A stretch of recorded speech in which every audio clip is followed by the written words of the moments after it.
My wife handed me a severance envelope on live television, the way you'd tip a valet you never intend to see again, and told 40 of the world's most important food critics that I was a sweet, talentless little cook she'd carried out of pity for 6 years. The envelope had my name spelled wrong. That's the detail that got me. 6 years of marriage, and she still thought there were two N's in Wren. For half a second, the old fury came up my throat like a pot boiling over, and I actually pictured the number of ways a person could ruin a kitchen this size. Then it passed, because I remembered something she didn't know. Every dish that made the Marchetti name worth $40 billion I built. Every star on their walls, I earned in the dark and let her staple her face to. So I took the envelope. I smiled the small, polite smile you give a guest who's about to get exactly the meal they ordered. Keep the photo, sweetheart. It'll make excellent evidence. Let me back up 10 minutes because the setup matters more than the slap. The event was the relaunch of Aurelia, the Marchetti flagship, the restaurant that put them on every best in the world list on the planet. 200 guests. A live stream to about 9 million people who care too much about tweezers and foam. Every critic who mattered, plus the ones who only think they matter, seated at long tables under lights hot enough to sear a scallop. And on the stage, under all of it, my wife Celine, in a dress that cost more than the down payment on the house she'd told everyone I couldn't afford. Beside her, Dorian Pike, the Empire's celebrity chef, the face on the cookbooks, the jaw on the magazine covers. He had the confident stance of a man who has never once had to actually cook the thing he's photographed holding. They'd built the whole night to look like a coronation. It was supposed to end with Celine naming Dorian the new executive genius of the Marchetti Group, passing the crown, the devoted wife stepping back from the spotlight, humbly elevating the next great talent. Tears, applause, a hashtag. What they added at the last second was me. "Before we begin," Celine said, and her voice did that soft wobble she'd trademarked. The one that made rooms lean forward. "I have something personal to share. A goodbye." She found me at my table near the kitchen doors where they'd seated me, which should have been my first clue. My husband, Wren, has been by my side for 6 years, and I love him. I do. She pressed a hand to her chest. 9 million people went, "Aw," but love isn't the same as partnership. Wren is not a chef. He never was. He's the man who washed my knives and believed in me, and I will always be grateful for that. Tonight, I'm setting him free to find a life that fits him better than mine ever could. Then she walked down off the stage, across the whole room, so every camera could track her, and she put that envelope in my hand like she was laying a wreath. I want you to understand what she was actually doing, because it's cleverer than it looks. She wasn't just dumping me, she was building an alibi. If she cut me loose quietly, someone might wonder why the talentless husband was always the last one in the kitchen every night, why the menus changed the week I stopped sleeping. So she made it a performance. Generous, public, impossible to argue with. She made herself the saint and me the charity case in front of the exact people who might otherwise ask questions. After tonight, if I ever stood up and said those dishes were mine, I'd sound like a bitter ex clawing at a woman who'd only ever been kind to me. She's smart. I'll give her that once, since I won't be able to later. I stood up. The room braced for a scene. I could feel 9 million people leaning in for the sound of a grown man cracking. Dorian, up on stage, was already arranging his face into sympathy, the way you'd arrange garnish, no feeling behind it, just placement. I didn't give them a crack. I gave them a nod. "Thank you, Celine," I said, and my voice carried further than hers because I know how to project across a service without shouting. 6 years of running Expedite in that kitchen teaches you that. It's been an education. Then I picked up my coat and I left, calm as a Sunday. And that calm did more damage than any tantrum, because a man who tantrums is exactly what they told the audience I was. A man who thanks you and walks out is a man who knows something. Celine watched me go with the smallest flicker of confusion, there and gone, like a pilot light struggling in a draft. She'd expected begging. I'd read that plan off her weeks ago. She has never once in 6 years understood what she married. So let me tell you what she married. There's a story the Marchetti family tells about themselves, the one in the documentaries, that the empire was dying 12 years ago, drowning in debt, one bad season from being sold for parts, and that a young Celine Marchetti walked into the kitchen and, through raw genius, invented a menu so extraordinary it clawed the whole dynasty back from the grave. 3 stars. A comeback for the ages. They screen it at the culinary schools now. Here's the version without the makeup. 12 years ago, I was a broke line cook with a knife roll and a palate that scared people. And Celine Marchetti found me plating for a caterer at one of her mother's parties. Not because she saw a soulmate, because she saw a resource. Her mother, Livia, the actual mind behind that family, needed a genius and couldn't manufacture one from her own bloodline. So they went shopping. They married me to keep the genius in-house and unpaid. And for 6 of those 12 years, I have cooked every dish that saved them in a back kitchen. at night, and handed it up the line for Celine to carry to the pass and take the bow. The signature course that won them the 3rd star? Mine. I dreamed it during a fever and wrote it on the back of a delivery invoice. Celine named it after her grandmother. You'd think, being that useful, I'd have lived well. I slept in the staff quarters above the commissary, on a cot, because Celine said my restlessness disturbed her. My salary was a monthly allowance she called generous, and I called a leash. When she wanted to buy a watch for Dorian, or a weekend for the investor she was also entertaining, or press coverage from the media man who kept her on the covers, she put it on the card that drew from my account, because it amused her that the man she called worthless was paying for the men she called exciting. She thought I didn't know about all 3 of them. I knew about all 3 of them the way I know when a stock's about to break, by smell, before the thermometer confirms it. Now here's the part nobody in that room understood, and I need you to hold it because everything that comes after runs on it. I never spent the money. For 6 years I cooked genius for free and lived like a monk on a leash, and every dollar I could quietly move, I moved. Not into watches, into the one thing worth owning. When the Marchetti Group took on debt to fund their expansion, and they took on a mountain of it, because Livia loves the look of growth more than the fact of it. That debt got sold and traded and repackaged the way debt does, and a very patient, very anonymous holding vehicle registered 3 countries away kept buying it. Kept buying the equity, too, in slivers, through shells that never once had my name near them. 6 years of that. Slice after slice. The Marchetti family does not own the Marchetti empire. I do. Controlling interest. Legally, cleanly, quietly. They just haven't been told yet. And even that isn't the whole knife. In the food world, there's a title people whisper about the way sailors used to whisper about a lighthouse in fog. The phantom palate. The anonymous master judge whose single blind verdict, once a year, crowns the World Gastronomy Championship. The one competition that can make a restaurant group untouchable or end it in an afternoon. Nobody knows who the phantom is. Committees have offered fortunes to find out. Critics have built careers guessing. The phantom has never been seen, never been named, never been wrong. The phantom palate is me has been for 5 years. I judged the finals that made 2 of the Marchetti Group's biggest rivals, and I judged the one that quietly kept a small, honest kitchen alive. And Celine poured me cheap wine at home the night after each of them, and asked why I always looked tired in the spring. So when my wife stood on a stage and told 9 million people I was a sweet little cook who washed her knives, she was technically 1 for 3. I have washed knives. I also own the building the knives are in, wrote the recipes the knives cut for, and hold the one verdict her entire empire is, at this exact moment, about to need to survive. She just doesn't know it's about to need anything. She thinks tonight was her victory lap. It was a starting gun. She fired it at herself. I got as far as the alley behind the commissary before someone caught me, and it was the only person in that whole gleaming empire I'd have stopped for. Bruno, 71, hands like tree roots, official title dishwasher, actual history a Michelin-starred chef in Turin before a fire and a bad partner took it all and dropped him at the bottom of someone else's sink. Bruno taught me the difference between cooking that's clever and cooking that's true. On smoke breaks, in a language of grunts and tastes off a spoon. Everyone else in that kitchen looked through me because Celine told them to. Bruno looked at me like I was worth feeding. He was holding a thermos. Of course he was. Broth, he said. You didn't eat. You never eat when you're winning. I'm not winning, Bruno. I got publicly divorced on a live stream. He pushed the thermos into my chest. Boy, I've watched you plate for 6 years. You only get that quiet, dead-flat face when you've already decided how something ends. He studied me. So how does it end? I drank the broth. It was obviously perfect.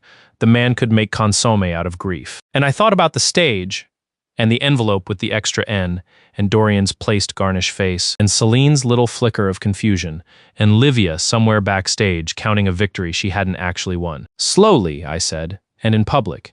And they're going to help me do it without knowing they're helping. Bruno grinned, showing the gold tooth he was inordinately proud of. Good, he said. I kept something for you. Been keeping it a while. He reached into his coat and pulled out a shoebox, taped shut, soft at the corners from age. Her notebooks, all 6 years. The ones she thinks she threw out. I fished them out of the bin the first week, and I never stopped fishing. Every recipe, every date. Every time she signed her name on your work. I wrote down what day, what dish, who watched. Pressed the box into my free hand over the thermos, so I was holding warmth and evidence at the same time, which felt about right. An old man does the dishes long enough. He sees everything and everyone forgets he's there. I stood in that alley holding 6 years of proof I didn't even know existed, and for the first time all night something in my chest actually moved. Bruno, I said, You have no idea what you just handed me. I have some idea, he said. I handed you the receipts. Now go be terrible to the right people. He paused. And come back and cook for me sometime. Nobody left in that place who can make a stock worth drinking. Pike boils it like he's mad at the water. I laughed, which surprised me, and headed for the street. And I would have gone straight home to start planning if a car hadn't been waiting for me at the mouth of the alley. Long, black, quiet as a held breath. The kind of car that doesn't belong behind a commissary next to the grease bins. The back window slid down. The woman inside was maybe 35 and looked at me like a butcher looks at a carcass she already knows the yield on. I knew her face the way everyone in food knows her face. Nadia Kestrel, chairwoman of the World Gastronomy Council. Heir to the Kestrel gastronomy dynasty, which is old money the way a cathedral is old, the kind that makes Marchetti 40 billion look like a nice weekend. In our world, she is the single most dangerous human being alive because she is the one person who can convene the championship, seat the judges, and decide whose kitchen gets a future. People rehearse for weeks before speaking to her. Grown chefs have wept in her waiting room. She looked at me eating broth out of a thermos in an alley in a coat I'd owned for 9 years. Ren Vale, she said. Not a question. She'd spelled it right in her head. I could hear it. I watched your very public evening. Then you saw a sweet, talentless little cook get set free, I said. Congratulations, you're witnessing a rescue. The corner of her mouth moved. Not a smile. A smile's colder cousin. I've been looking for someone for 5 years, Mr. Vale, she said. A ghost. A palate that judges like it invented taste and then went home and told no one. I've offered obscene amounts of money for a name. I've never gotten close. Her eyes did something then, went from butcher to something worse, something patient. And tonight I watched a woman who couldn't season a broth if you handed her the salt stand on a stage and take credit for a menu I have personally tasted and known. In my bones, was made by someone she is nowhere near talented enough to be. The alley got very quiet. Even Bruno, behind me, stopped breathing. So here's my evening, Nadia went on, unhurried, a woman who has never once been rushed by anything in her life. I came to a relaunch to see who Marchetti crowns because Marchetti is about to need this year's championship very badly, for reasons they think are secret and aren't. And instead of a crown, I watched them throw away the only interesting thing they've ever had. She let that land. I don't know yet if you're my ghost, Mr. Vale, but I know you're not what she said you are. Nobody walks out of a humiliation like that with your face unless the humiliation was aimed at the wrong man. New fear unlocked. Do not react. Do not react. I have a council to run and a championship to seat, she said. And Marchetti is going to spend the next months begging me for a verdict they don't understand they can't buy. I find that entertaining. I'd find it more entertaining with you in the room. She held out a card. Heavy stock. 1 number, no name. Come see me. We'll talk about what taste is worth. And Mr. Vale, bring the notebooks. The old man's not as subtle as he thinks.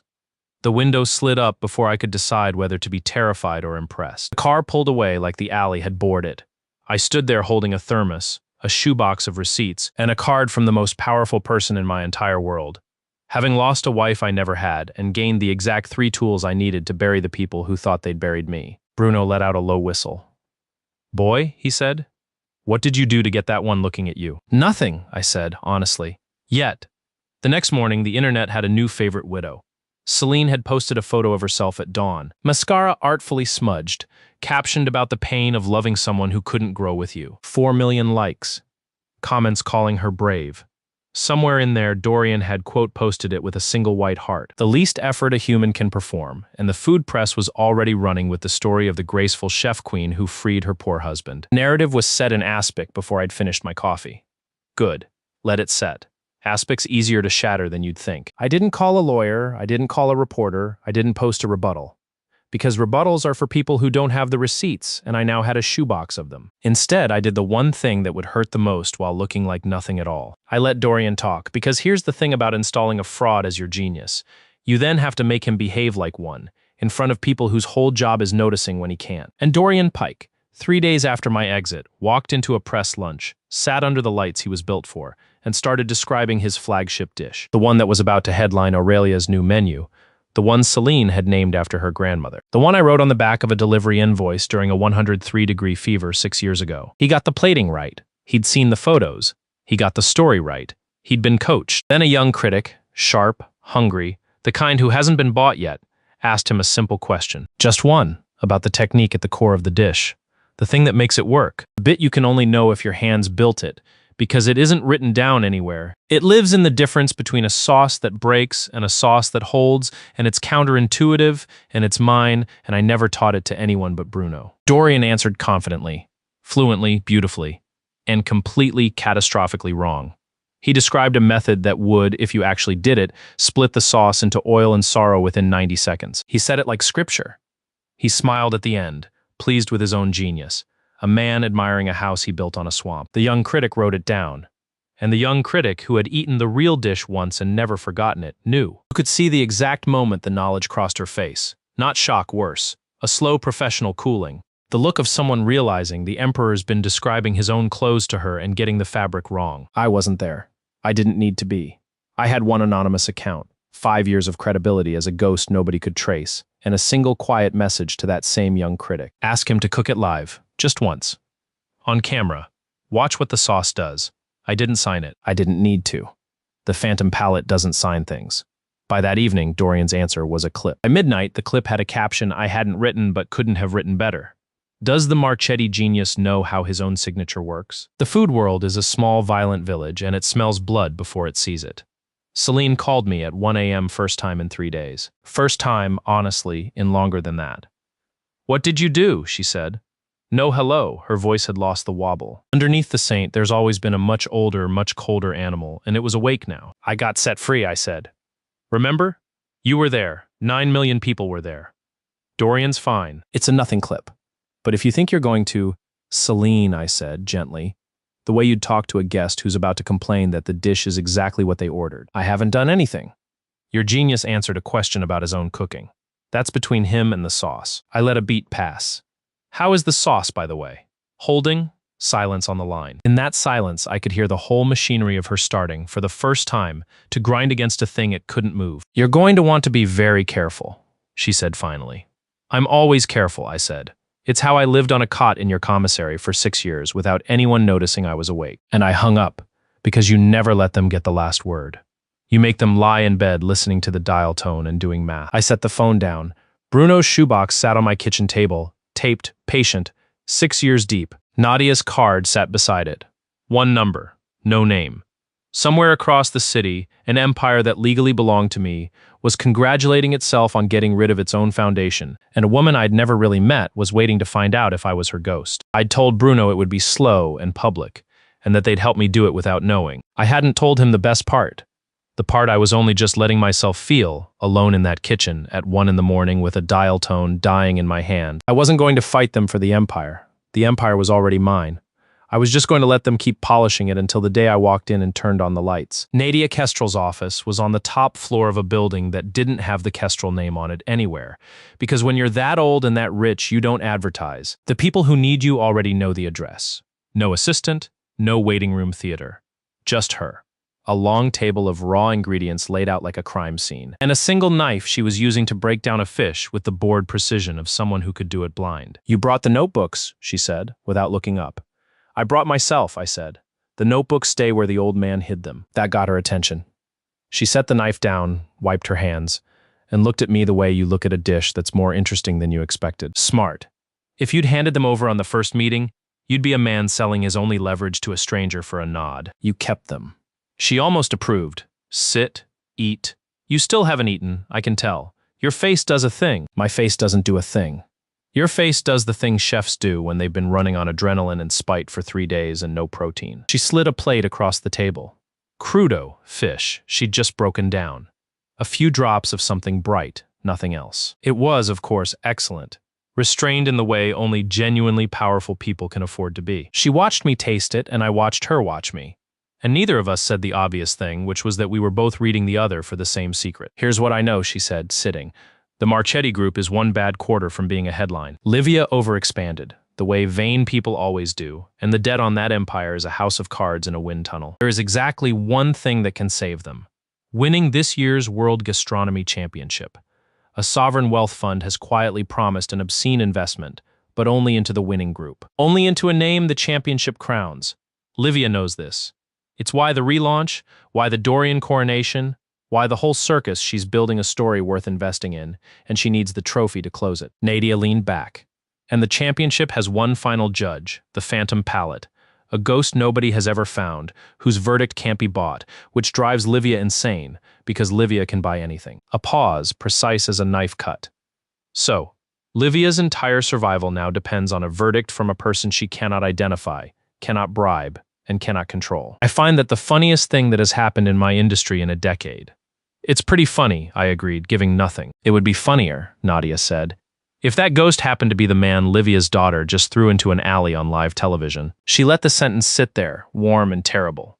But of course I have no way of knowing that. The phantom is anonymous. That's the whole point. I'm merely noting a delicious hypothetical. Internal alarm. Do not confirm. Do not deny. Give her a dish, not an answer. Here's my hypothetical, I said. A woman who runs the most powerful body in food doesn't drive to an alley behind a commissary for a hypothetical. What do you actually want, Miss Kestrel? She smiled then, the full one, and I understood why grown chefs wept in her waiting room, because a smile from Nadia Kestrel is warmer than the sun and roughly as safe to stand near. I want a show, she said simply. The championship is a coronation for the same 3 tired empires every year. It's boring. My family has run this thing for 4 generations, and I have watched it become a trade show for the rich. I want blood on the floor. I want a David who can actually cook walking into Livia's Goliath and gutting it in front of the whole world. Cleanly, legally, and with excellent knife work. She spread her hands, and I happened to have, sitting in a failing 12-seat room across town, a chef the Marchettis blackballed 6 years ago for the crime of being better than their daughter. Her name is Priya Anand. She's brilliant and broke and furious, and she has a kitchen and no genius to lead it. Nadia looked at me. You need a face to fight from that, isn't bitter ex-husband. You need a kitchen, a crew, a legitimate entry. She needs you. I need a show. Take the job. Lead Cinder into the qualifiers. Beat Marchetti in the open, on the plate, where nobody can call it a lie. I thought about it for exactly as long as it took to finish the crudo, which is to say not long, because it was a small plate, and she was right about the protein. And the phantom judges the final, I said carefully. So if this David of yours makes it that far, the anonymous ghost judging her against the people who ruined her is a conflict of interest so enormous it would end the championship if it ever came out. Nadia finished pleasantly. Yes. Isn't it wonderful? I do hope the ghost recuses himself at the appropriate moment, in the most public way imaginable. She stood, our meeting apparently over on her schedule alone. Cinder, tomorrow morning, Priya's expecting you. At the door, she added. Not turning around, the fish was line caught this morning off a boat I own. I broke it down myself. I wanted to see if you'd noticed the cut was 2 hours old and the flavor was still that clean. A beat. You noticed. It's in your face again. Good night, Mr. Vale. I left her office knowing 3 things. She was almost certain I was the phantom.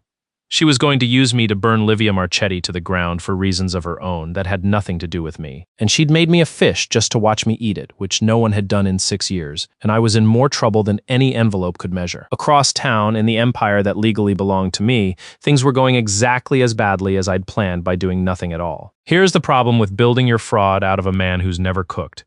Eventually dinner service happens. Aurelia had reopened to the public with the new menu. My menu, the one they'd relaunched under Dorian's name. And for 4 nights it had been fine, because a good brigade can carry a menu that already exists, as long as nobody changes anything. But Dorian couldn't leave it alone. A genius has to look like he's creating, so he improved the signature course. He adjusted the technique, the one he'd described so confidently and so wrongly to that critic, and told the brigade to plate it his way. The sauce broke. Of course it broke. It broke exactly the way I told the young critic it would. Oil weeping away from solids like the dish itself was disappointed in him, and it broke on the plates of 40 guests who had paid $400 to eat the most photographed dish in the country. 2 of them filmed it. One of them was a food influencer with a following the size of a small nation. By the next morning, Aurelia had a new nickname, and it wasn't the flattering kind. The Broken Star. The clips of Dorian's confident wrong interview and the weeping sauce got cut together by strangers on the internet who do this sort of thing for love. Reservations, which had been booked 8 months out, developed a sudden and unusual number of cancellations. I want to be clear that I did none of this. I didn't have to. I'd simply stopped standing in the dark holding the sauce together, and it turned out the sauce had been the only one working late. Celine handled it the way she handles everything, with a press statement, a soft focus photo, and a lie. A single off night at a restaurant of Aurelia's caliber is not news, her people said. We stand fully behind Chef Pike's vision. Behind the scenes, I later learned from Bruno, who still did the dishes and therefore still heard everything. It was less serene. Dorian had thrown a pan, Celine had thrown a review, And Livia hadn't thrown anything, which was worse, because Livia only goes quiet when she's about to do math. The math she did produced a memo.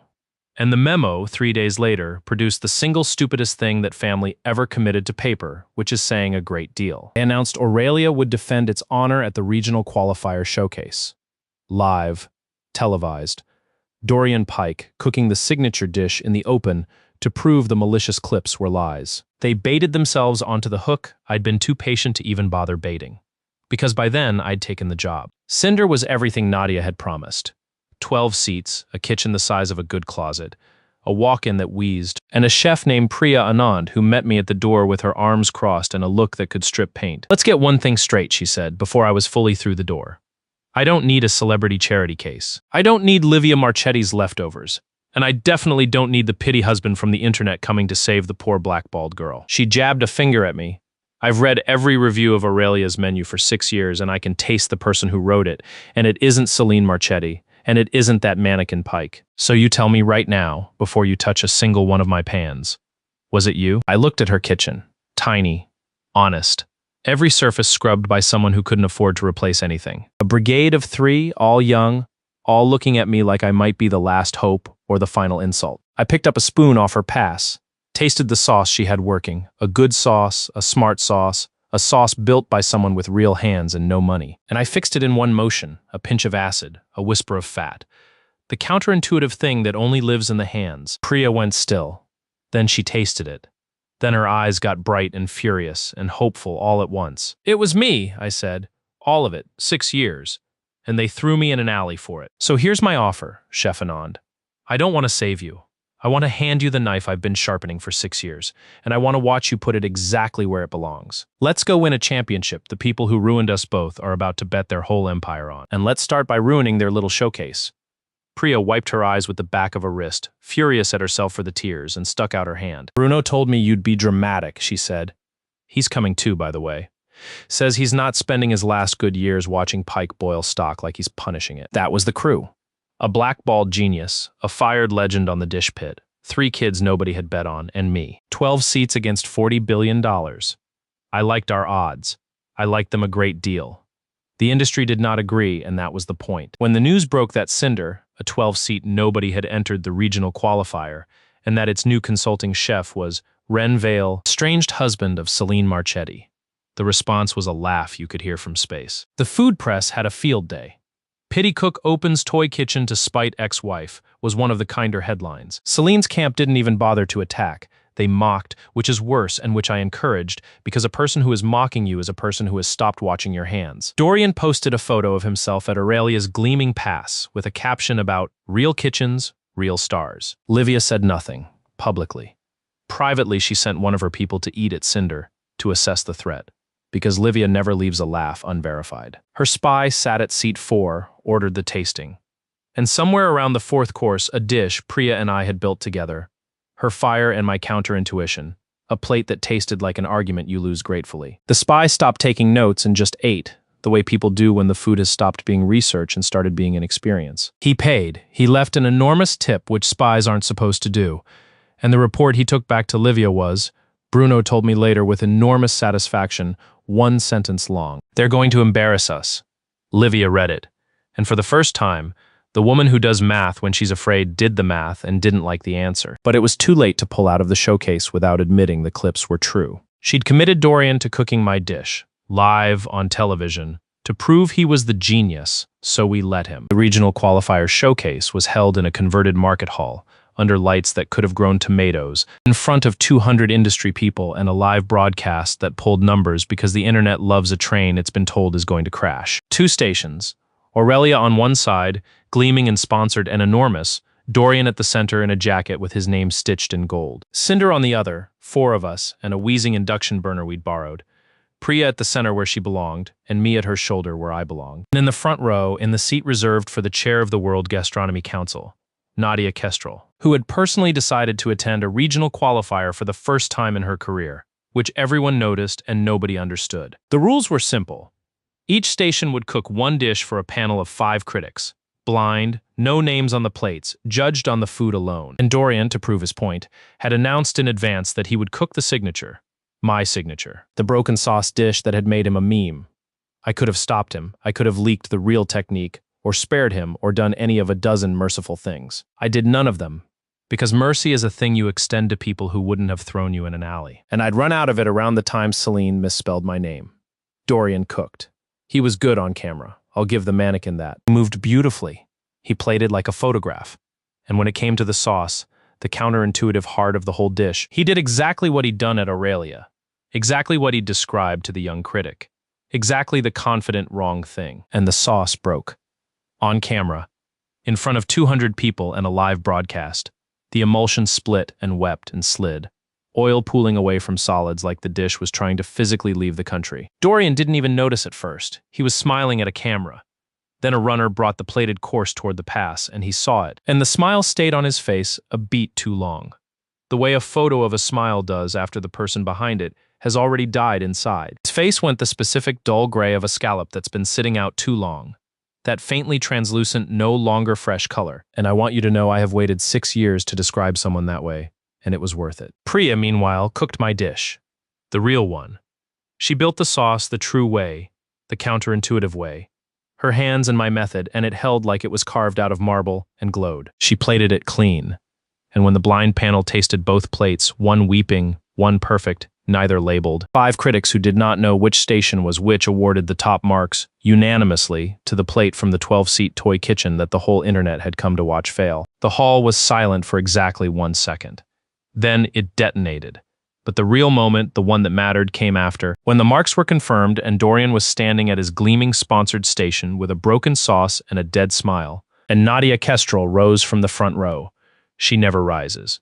She rose, and she walked, unhurried, across the whole hall, past Aurelia's $40 billion to the wheezing borrowed burner at Cinder, and she picked up the perfect plate, and she tasted it in front of everyone, and she closed her eyes.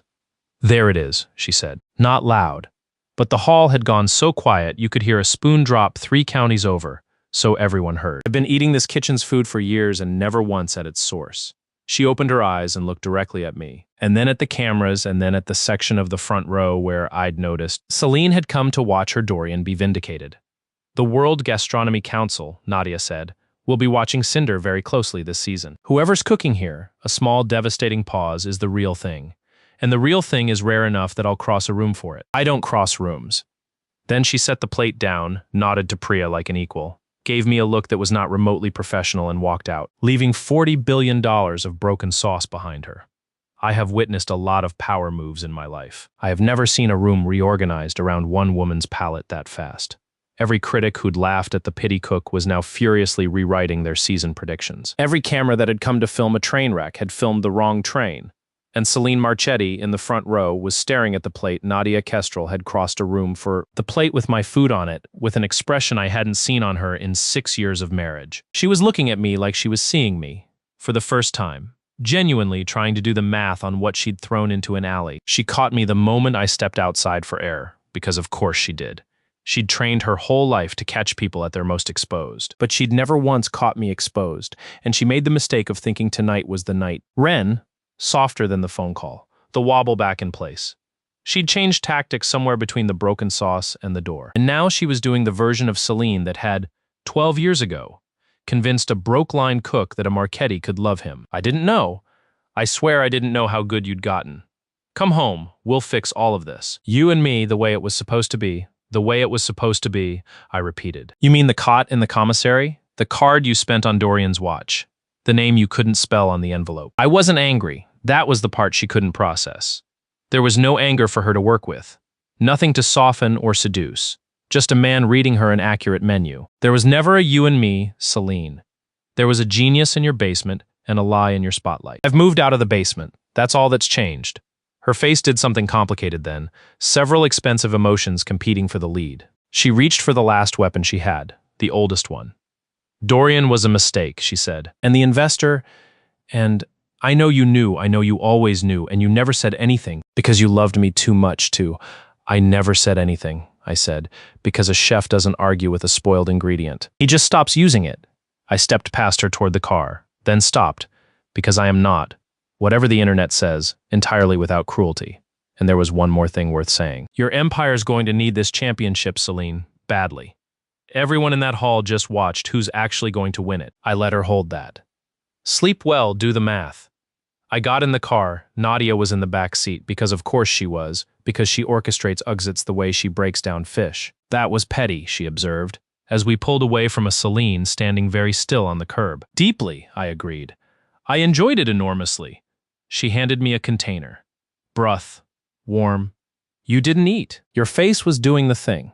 She looked out the window at the receding lights of the market hall where her palette had just rearranged an entire industry on my behalf, and said, almost to herself, "We're going to burn that whole empire down to the studs, Mr. Vale. And then, I think I'm going to make you cook me dinner in the ashes." A pause. You may say no. I'll simply keep asking until the answer bores you into yes. It usually does. I ate the broth. It was perfect. Behind us, in a market hall full of broken sauce, Livia Marchetti was already doing the math on the one variable she couldn't solve. A ghost she couldn't name. A championship she had to win. And a son-in-law she'd thrown away who kept showing up on the winning side of every plate. She didn't know yet that all three were the same problem. She only knew for the first time in her long, careful life that she was losing to someone she couldn't see. She'd find out who I was eventually. I was rather looking forward to picking the moment. Livia Marchetti did her math for exactly 1 week, and then she stopped being quiet. And I'll be honest with you, the counterattack was good. It was the kind of good that reminds you the woman built an empire out of nothing but debt and nerve, and that underestimating her would be its own kind of broken sauce. She didn't come at Cinder's food. She'd tasted the spy's report. She knew the food was real, and you can't argue with a plate 5 blind critics scored. So she came at the story instead. Because Livia understood something most people miss. The public doesn't eat the food, they eat the narrative, and the narrative was up for grabs. Her weapon was a man named Caspian Rogue. If you don't know the name, know the shape of him. Rogue owned half the food media that mattered, the magazines, the awards ballots, the influencer networks, the whole apparatus that decides which chef is a genius and which is a fraud, independent of whether either is true. He also happened to be the second of Celine's 3 quiet arrangements.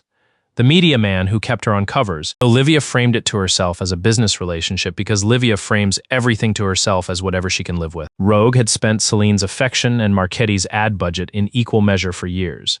Now Livia called in the favor. The story broke on a Tuesday. Across every outlet, Rogue touched at once, which is how you can always tell a manufactured story.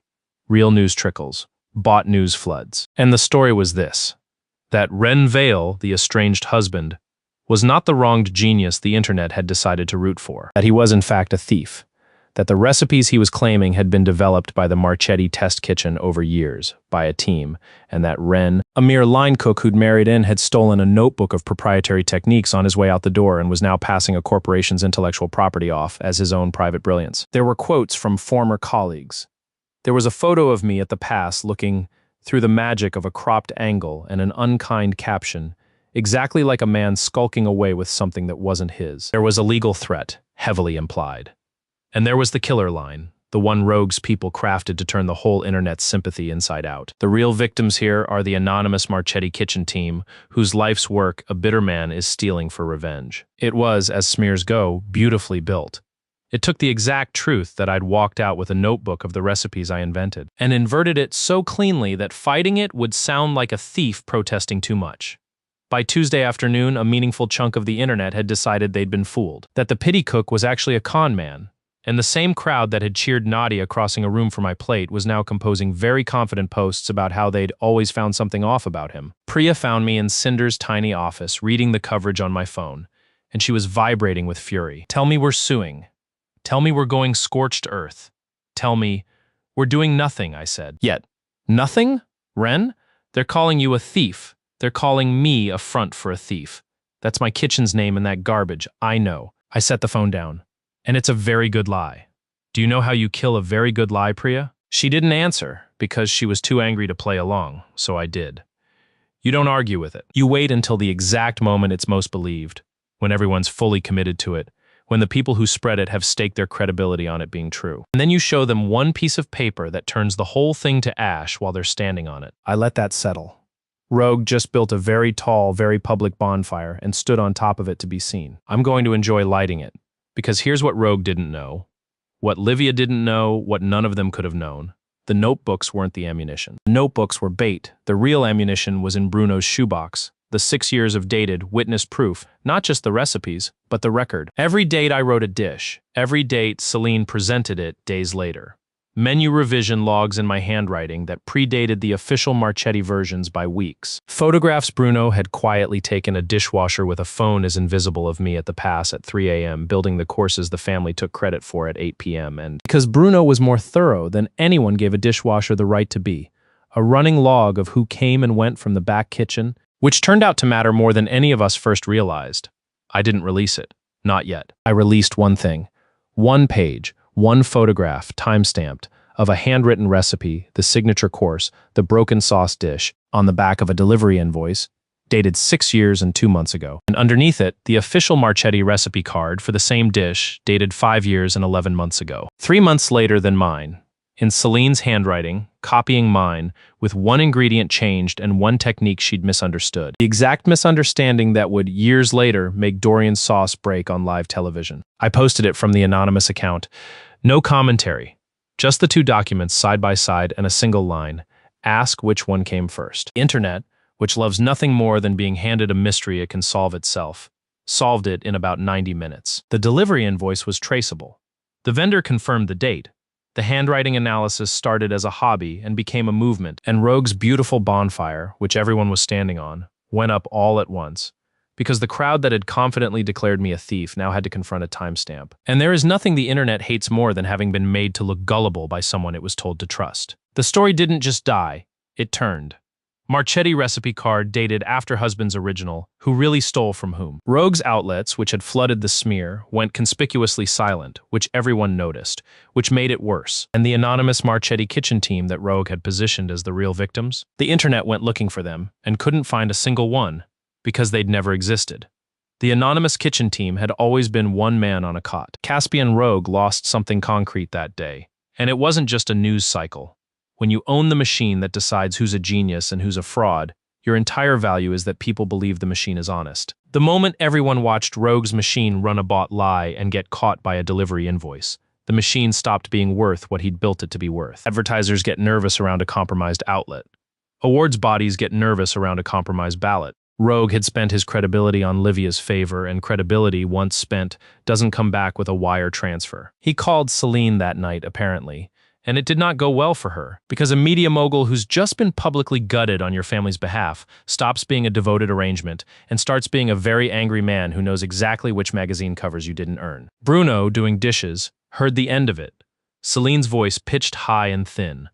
Rogue's cold, and the sound of the first crack appearing in the little web she'd spent years spinning. One lover down. He didn't fall to me directly. He fell because Livia used him as a weapon, and I turned the weapon. And now he was a man with a grudge against the family that had spent and discarded him, wandering loose in exactly the season they could least afford loose ends. I sent Nadia the coverage. She sent back one line. You waited a full week to release one page. I've never been more attracted to patience in my life. Come to dinner. Bring the patience. New fear unlocked. Do not read into that.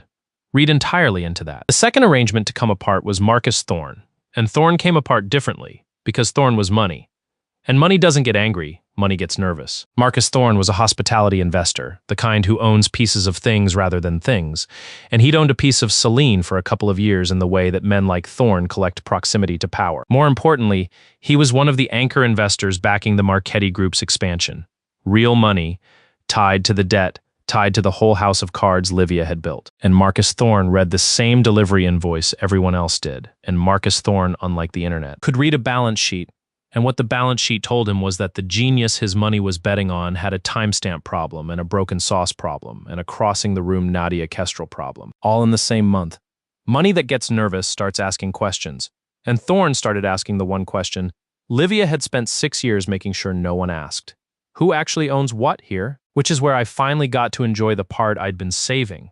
Because when Marcus Thorne's people started quietly pulling on the ownership thread, trying to understand the debt structure, the equity, who held the paper, they kept hitting a wall. A patient, anonymous holding vehicle, 3 countries away, that had been buying Marchetti debt and equity for 6 years. Thorne's people couldn't crack it. Nobody could crack it. I'd built it not to be cracked.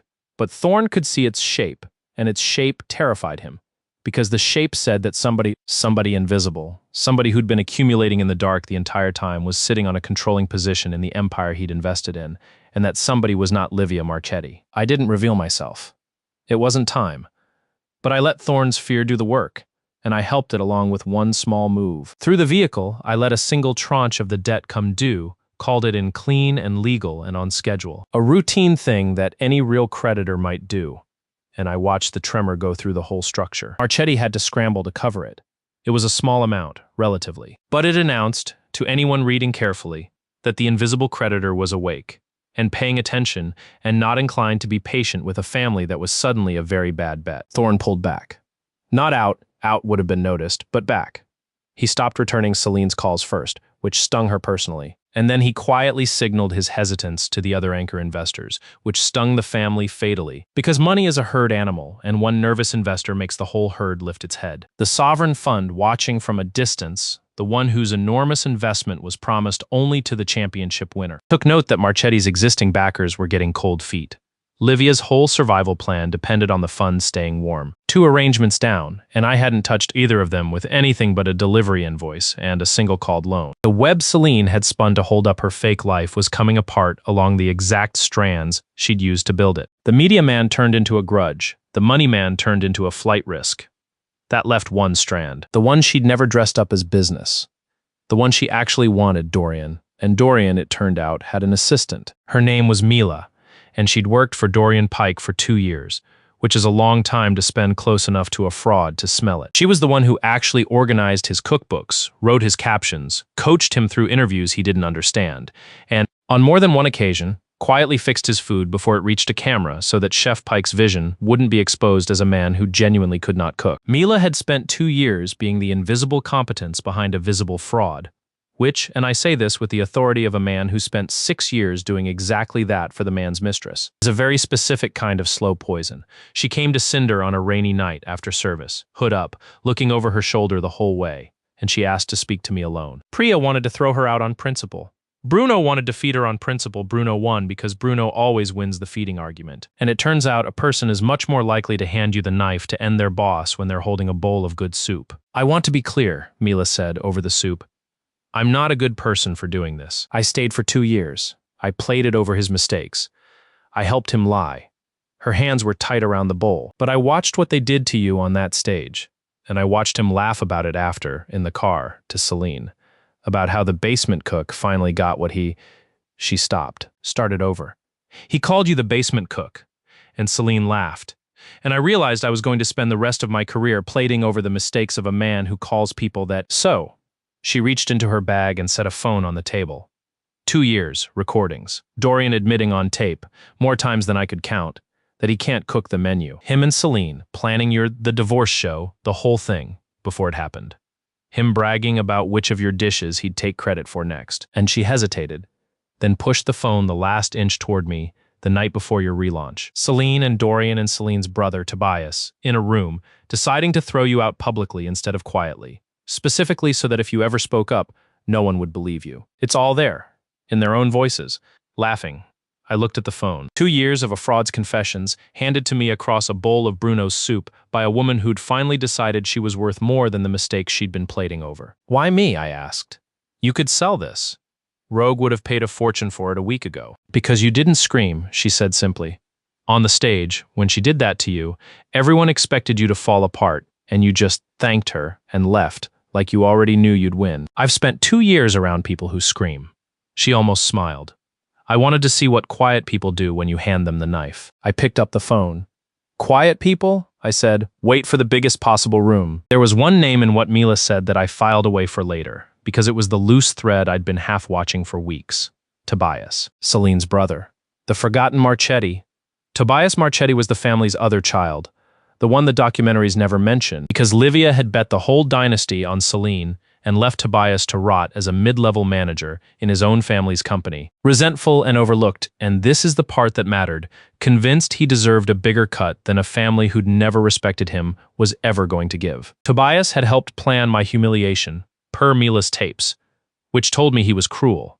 But cruel and loyal are different animals. And a man who's been overlooked his whole life by the people he's helping is a man with a price and a grudge, which is the most useful combination there is. I didn't approach Tobias.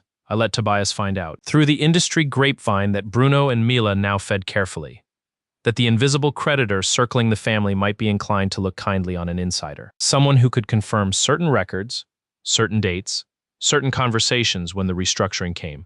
I didn't offer him anything explicitly. I just made sure Tobias understood that a ship was sinking, that his mother would put him and everyone else in the water before she'd give up her own seat, and that there was one lifeboat, invisible and patient, that might have room for a man who chose the right moment to stop drowning for a family that had never once thrown him a rope. Tobias took 2 weeks to break. Then he called a number Bruno had made sure reached him, and he started talking, and he confirmed everything on Mila's tapes and more. The debt maneuvers, the covered losses, the exact scale of how much trouble Livia was actually in. He thought he was buying himself a lifeboat. He was, in the sense that a rat that leaves a sinking ship early does technically survive, it just doesn't get to think of itself as a hero afterward. The family was hollow now. I want you to see it the way I saw it, from Cinder's tiny office, with a phone full of confessions, and a brother turned witness, and 2 lovers turned loose. Celine's web was down to 1 strand. Dorian, and Dorian was a fraud whose own assistant had just handed me his voice. Livia's money was fleeing. Her media man was a grudge. Her son was a witness. Her whole empire was a beautiful shell around a rot I'd been quietly hollowing for 6 years and had spent 1 month lighting. And the best part, the part that made me actually laugh out loud, alone in that office, was that none of it mattered unless they lost the one thing they still thought they could win, the championship. Because here is the trap, fully closed. The family could survive the smear collapsing.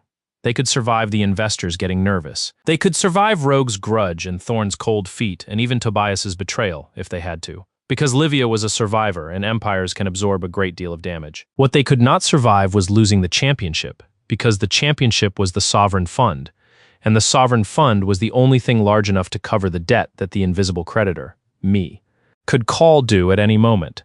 They had to win. Their entire existence now depended on winning a competition whose final verdict belonged to a single anonymous judge. And Celine finally figured out that last part.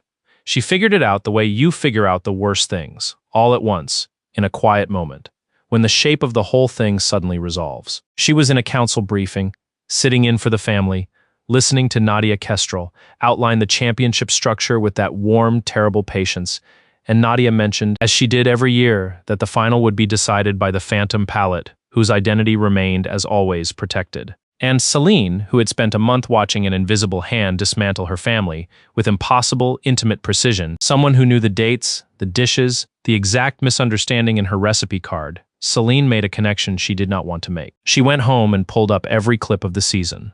The relaunch, the qualifier, the delivery invoice. And she noticed something she'd spent 6 years being too important to notice.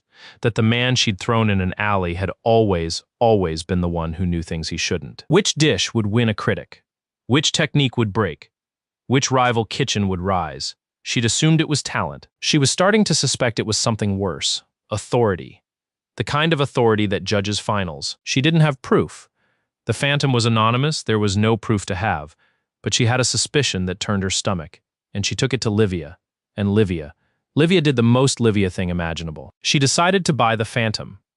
If the family's survival depended on a verdict, and the verdict belonged to an unbuyable ghost, then Livia would simply make the ghost buyable, because in Livia's entire life, everything had eventually had a price. She went to the council. She requested, through channels and lawyers and enormous implied donations, an audience with the phantom palette, or failing that, a review of the judging process, or failing that, any crack, any lever, any human being she could reach who touched the verdict. She threw the full weight of $40 billion of empire at finding the one door she'd never been able to open. And she hit Nadia Kestrel.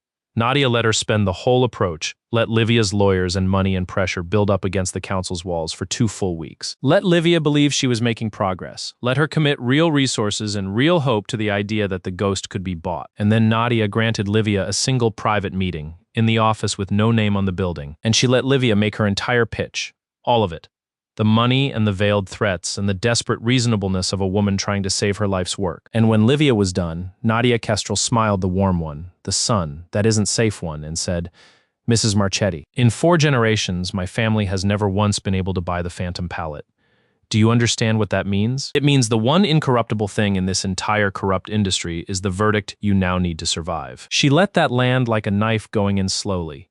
I could not sell it to you if I wanted to. And I want you to hear me very clearly when I tell you I do not want to. She stood, ending the meeting on her own schedule, the way she ends everything. Win it on the plate, Livia, if you can. I understand your daughter's husband is quite good in a kitchen. A pause, precise and cruel. I'd ask him for tips. Oh, but you threw him in an alley. How unfortunate for you. Livia left that office, having spent 2 weeks and a great deal of money, to learn that the one thing that could save her belonged to the one man she'd destroyed. Judged by the one woman who'd decided to enjoy watching her fall, she didn't know the phantom was Ren. Nadia hadn't told her. Nadia would never tell her. That reveal belonged to me, at the moment of my choosing, in the biggest possible room. But Livia walked out of there understanding finally fully that she was trapped. That every road out of her situation ran through a verdict she couldn't buy, a rival she couldn't outcook, and an invisible creditor she couldn't find. She was a woman who did math when she was afraid, and for the first time in her long, ruthless life, the math came back with no solution. Bruno brought me that story over broth, because Bruno now had a pipeline of information running through 3 defectors and a council chair who'd taken a shine to me. And he told it slow, savoring it the way he savored a good stock. She actually tried to buy the ghost, he said, gold tooth flashing, $40 billion, and she went shopping for you like you were a truffle. He shook his head. Boy, you built a trap so tight the woman walked into it trying to bribe her way out of it. I didn't build the trap, I said. They built it. I just moved into the empty half and waited. I looked out the tiny window of Cinder's office at a city where an empire that legally belonged to me was thrashing itself apart, trying to save a life it didn't know I held in my hand. All that's left now is the final. They have to win it. They can't win it because the person judging it is me, and the person cooking against them is the best chef I've ever stood next to, and I sharpened her myself. I finished the broth. So they'll do the only thing desperate people do when they can't win clean. Which is cheat, I said, spectacularly. In public, on the biggest stage there is, I set down the empty bowl, which is exactly what I need them to do. Because a family that gets thrown out of an alley is just a sad story. A family that cheats at the World Gastronomy Championship, on live television, in front of 9 million people and a sovereign wealth fund, and gets caught by the very ghost they tried to buy. That's an ending. And I was very, very ready to serve it. The night before the final, I did something I hadn't done in 6 years. I let someone cook for me. Nadia's apartment, not the office, the actual apartment, which almost no one had ever seen, was smaller than you'd expect and warmer than she'd ever admit. And she stood at her own stove and made me a bowl of pasta with the ferocity of a woman who considered it a personal failing that I kept forgetting to eat. Tomorrow you burn it all down, she said, setting the bowl in front of me. Tonight you sit in my kitchen and you let the most dangerous person in your industry make sure you don't collapse from spite-based malnutrition. Eat. I ate. It was, and I say this as the phantom palate, genuinely good. Not restaurant perfect. Better than that. It tasted like it was made by someone who wanted me alive. You know they're going to cheat, she said, sitting across from me with her own bowl. I'm counting on it. I twirled pasta and did not look up, because looking up at Nadia Kestrel when she's made you dinner is a tactical error I was not prepared to make. Livia can't win clean. She knows Priya's better than Dorian. She knows the verdict's out of her reach. So she'll do the only thing left. She'll try to make sure Cinder fails and Aurelia shines, by any means that money and desperation can buy. I finally looked up.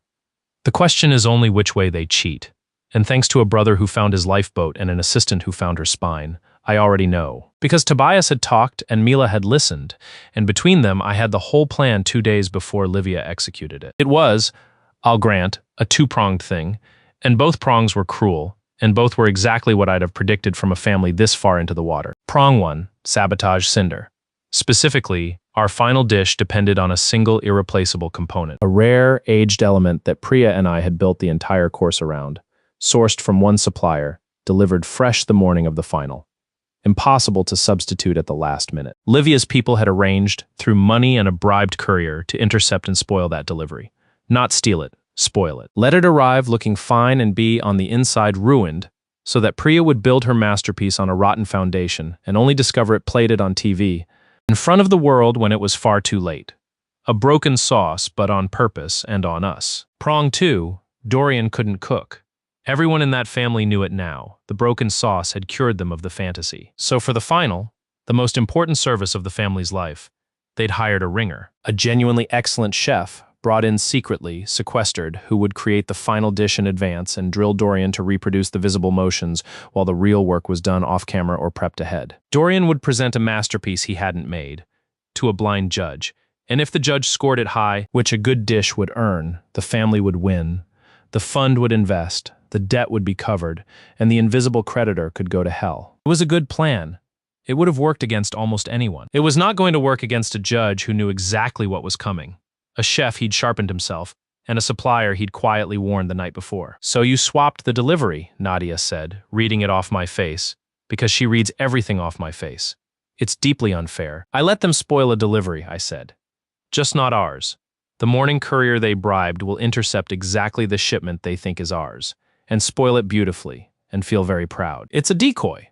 The real component came in last night, through a different supplier, and it's sitting in a walk-in they don't know exists, guarded by a 71-year-old man who has waited his whole life for a reason to guard something." I twirled the last of the pasta. "So tomorrow, Livia's saboteur ruins a box of very expensive nothing. Priya cooks with the real thing.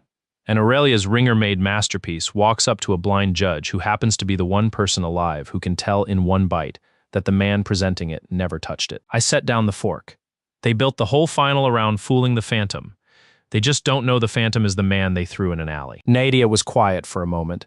Then she reached across the table and very deliberately stole the last bite of pasta off my plate and ate it, holding my eyes the entire time, which I recognize in retrospect as the single most dangerous thing that happened to me during that entire war. "When it's done," she said, "when they're in the ashes and you've walked out clean, I'm going to want that dinner. The one in the ashes. You cook, I sit. No council, no ghost, no empire. Just a man who made me cross a room, making me dinner because he wants to and not because it's a weapon." She stood, clearing the bowls with the same bored precision she used on a fish. "You can say no. I'll keep asking. It bores everyone into yes eventually. But I'd rather you didn't make me be boring about it." "Nadia," I said. Ask me after the final. When I'm not the Phantom or the owner or the wronged husband. When I'm just the man who ruined them." I met her eyes and for once didn't lose the staring contest. "Ask me then, and I won't make you be boring about it." She almost smiled. "The full one. The son that isn't safe." "Go home, Mr. Vale," she said softly. "Sleep. Tomorrow you have a family to bury and a room to walk out of. And the day after that," she paused at the sink, not turning around. "The day after that, you owe me dinner in the ashes." The World Gastronomy Championship final is the closest thing my industry has to a coronation and a public execution held in the same room. And this year it was both. Picture it, a purpose-built arena, 2 kitchen stations facing a raised judge's pass, a live audience of everyone who matters in food, and a broadcast pulling numbers that make network executives weep with joy. 2 finalists. Aurelia, the wounded giant, $40 billion of legacy, Dorian Pike at the center in a jacket with his name in gold, and behind him, in the family box, Livia and Celine and a nervous constellation of the investors who hadn't yet fled. And Cinder, the 12-seat impossibility. Priya Anand at the center where she'd earned her place.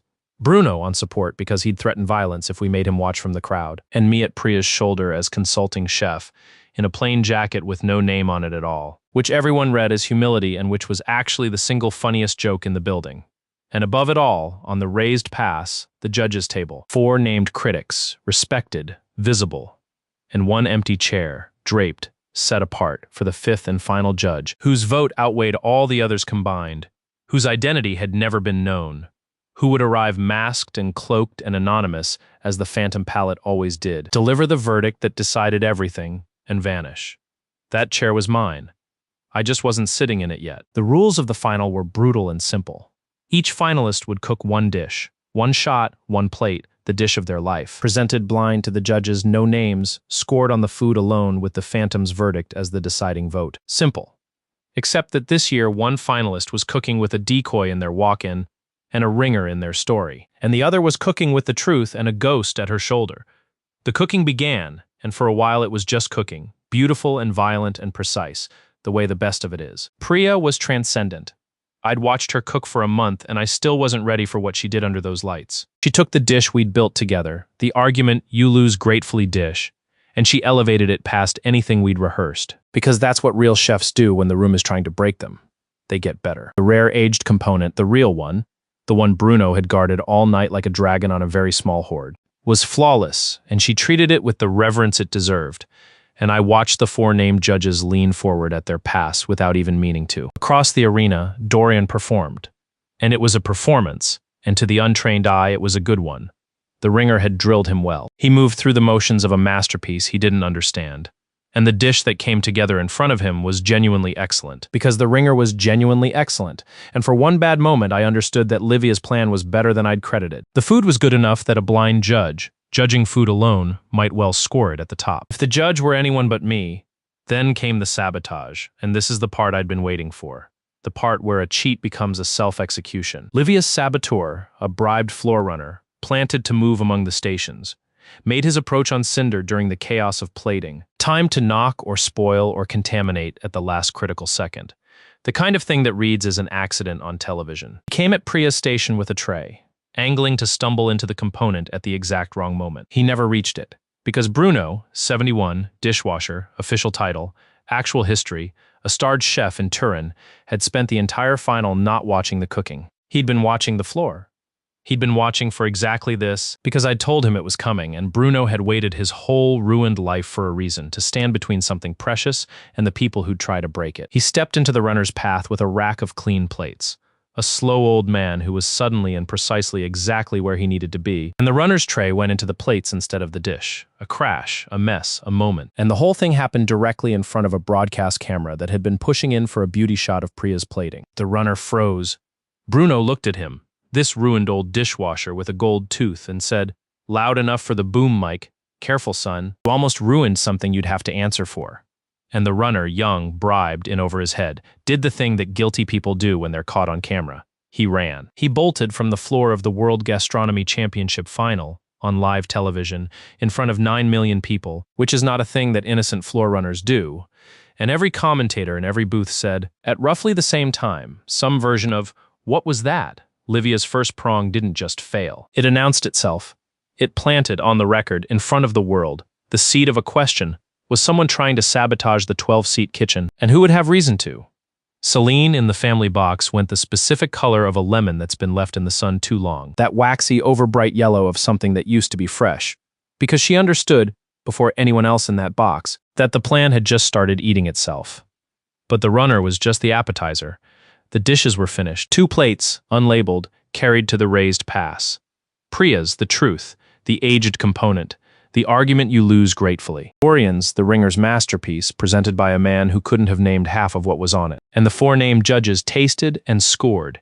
And it was close, genuinely close, because the ringer really was that good. And the arena held its breath waiting for the 5th judge, the Phantom Palette. The lights dimmed the way they do every year for the Phantom's entrance. The theatrical hush, the anonymous cloaked figure who would arrive from the wings, taste both plates, and deliver the verdict from behind the mask, and vanish. The whole arena turned toward the wings. And I stepped away from Priya's shoulder, walked to the raised pass, and sat down in the empty chair. Not cloaked, not masked, just me, Ren Vale, in a plain jacket with no name on it. Sitting down in the seat of the most powerful and secret authority in the entire food world, in full light. In front of 9 million people, and a family that had thrown me into an alley. The arena did not understand at first. There was confusion, a murmur, a ripple, because the consulting chef from Cinder had just sat down in the Phantom's chair, which made no sense, which was against every rule, which was surely a mistake. A producer moved toward me. A commentator sputtered. And Nadia Kestrel, chair of the World Gastronomy Council, rose from her seat at the head of the pass, held up one hand to freeze the entire room, and said into a microphone that carried to every corner of the earth, "The Phantom Palette has judged this championship for 5 years. Tonight, for the first time, the Phantom has chosen to be seen. The council recognizes him. Let him speak." Silence. The kind of silence that has weight, that presses on your ears. 9 million people leaning through their screens. I looked at the 2 plates in front of me. Then I looked out at the arena, and I found the family box. And I found Livia, who had gone very still, the stillness of a woman doing the final piece of math and hating the answer. And Celine and Dorian, standing at his station with a masterpiece he hadn't made. And I let the moment stretch exactly as long as it needed to. Because I'd waited 6 years and 1 month, and I was not going to rush the plating. "My name is Ren Vale," I said. "Some of you know me as the sweet, talentless little cook a woman set free on a stage a few months ago." A ripple. "Some of you know me as the consulting chef of the 12-seat kitchen you all came to watch fail." A stronger ripple. "And for 5 years, All of you have known me as the Phantom Palette. The ghost, the verdict that couldn't be found, couldn't be bought.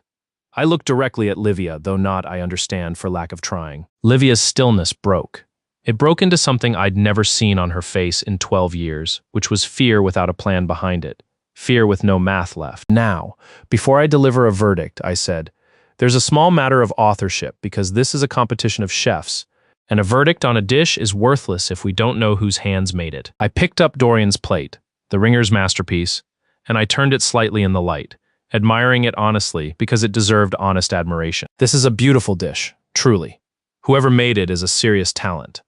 I set it down and looked at Dorian, standing at his station in his gold-stitched jacket, and I asked him one question, the same kind of question that had broken his sauce months ago. A question about the single most important technical decision in the dish in front of him. A choice only the person whose hands made it could possibly explain. Dorian opened his mouth, and nothing came out. Because he didn't know. He couldn't know. He hadn't made it. And the ringer wasn't there to whisper the answer. And 9 million people watched the face of the Marchetti genius do the thing a fraud's face does when the one question it can't survive lands. It just stopped, mid-expression. Like a photograph of a man who's already gone. Take your time, I said, not unkindly, which was crueler than cruelty. It's your dish, you should know.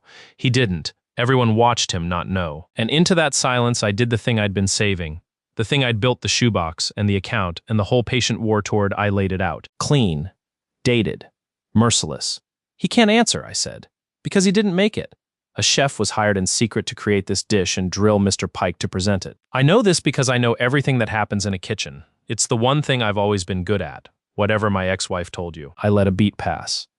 Just as I know that the man who bolted off this floor 20 minutes ago was paid to sabotage the other station, and just as I know, because I have it dated, witnessed, on record, that every legendary dish the Marchetti Group has served for 6 years was created by me, at night, on a cot, and presented by a family who couldn't spell my name on the envelope they threw me out with. The arena detonated. I let it. Some detonations you have to let run their course before you can be heard over them. But I want to tell you about the reveal that mattered more than the authorship, because the authorship was vindication.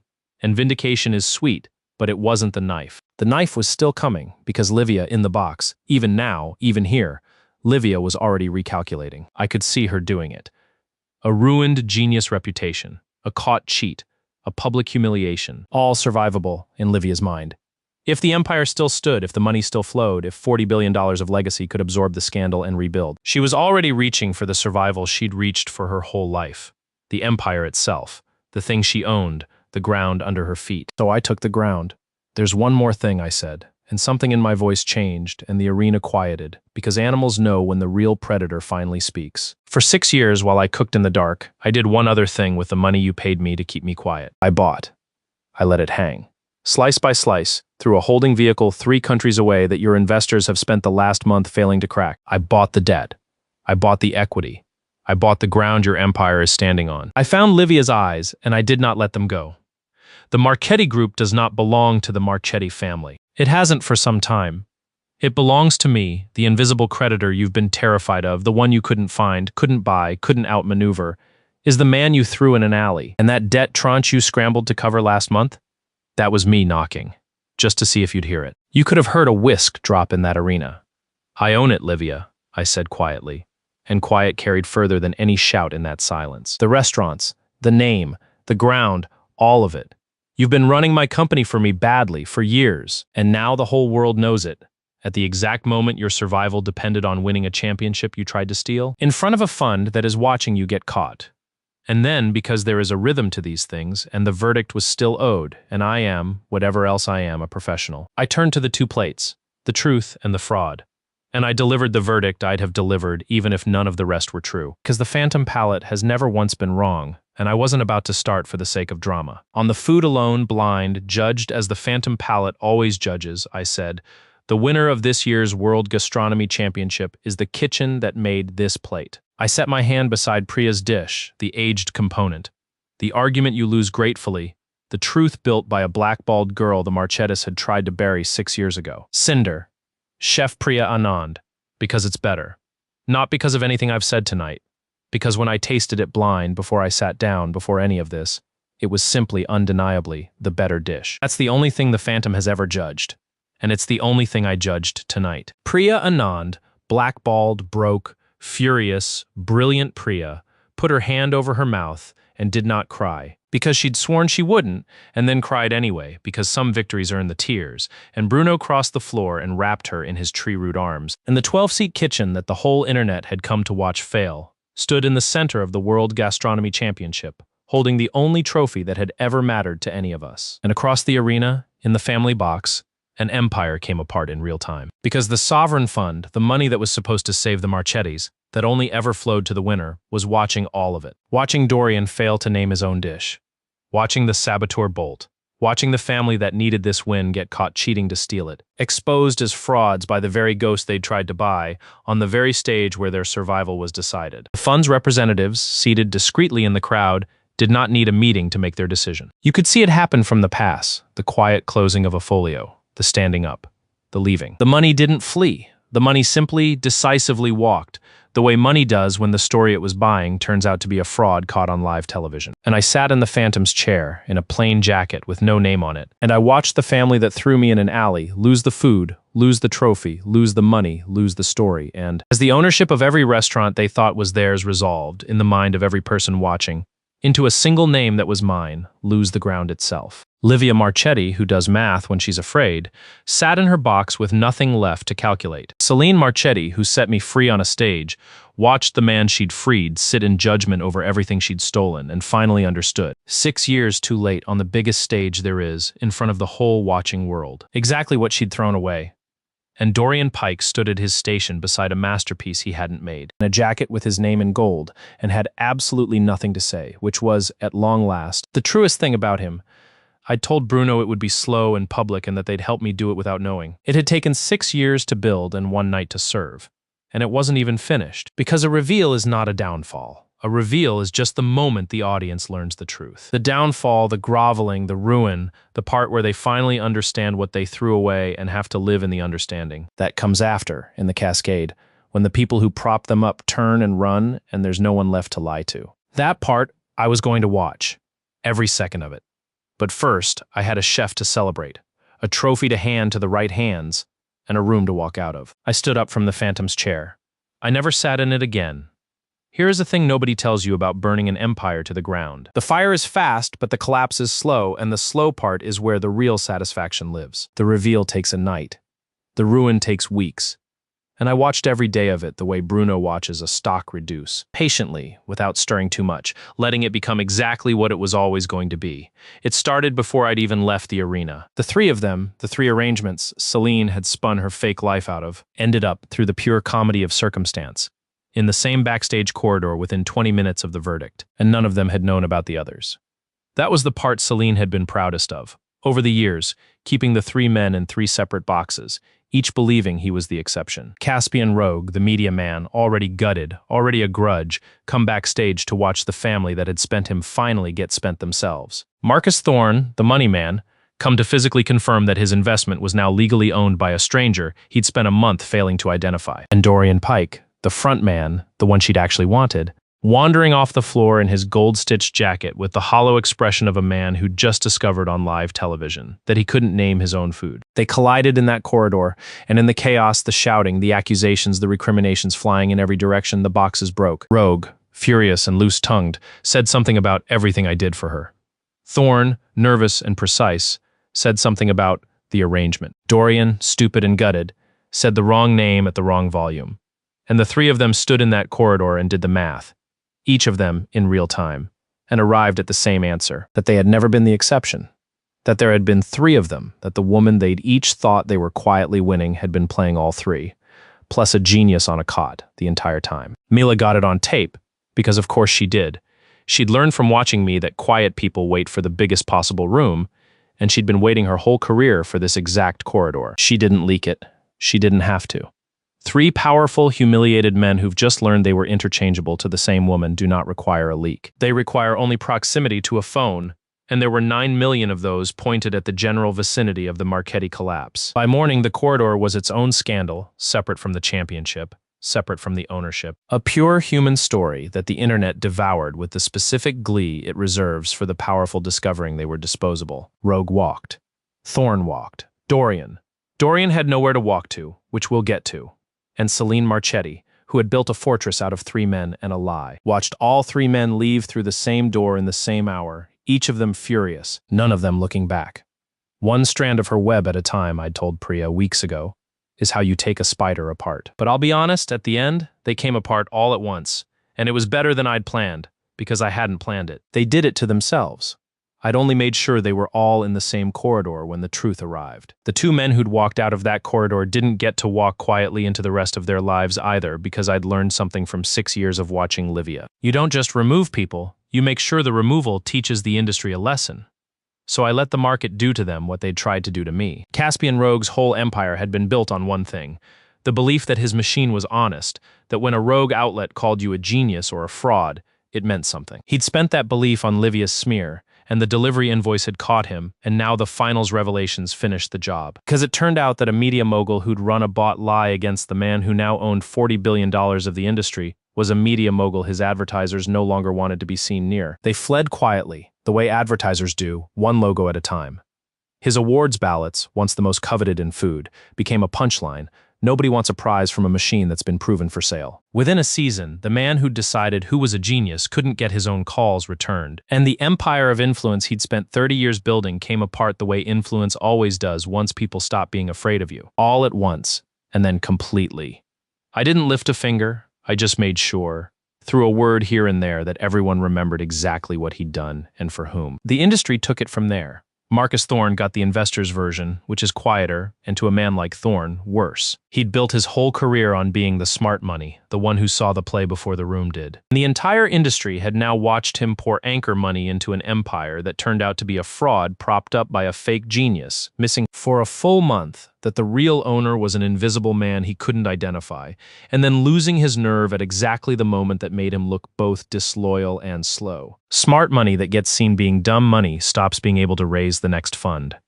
Doors that had always opened for Thorne developed a sudden stiffness. He wasn't ruined the way Rogue was ruined. He still had money. He just stopped being the man other money trusted, which for Thorne was the only wealth that had ever mattered. He'd wanted proximity to power. He got it. It just turned out the power was me, and I had a long memory and no reason to be generous. And here's the part I enjoyed most.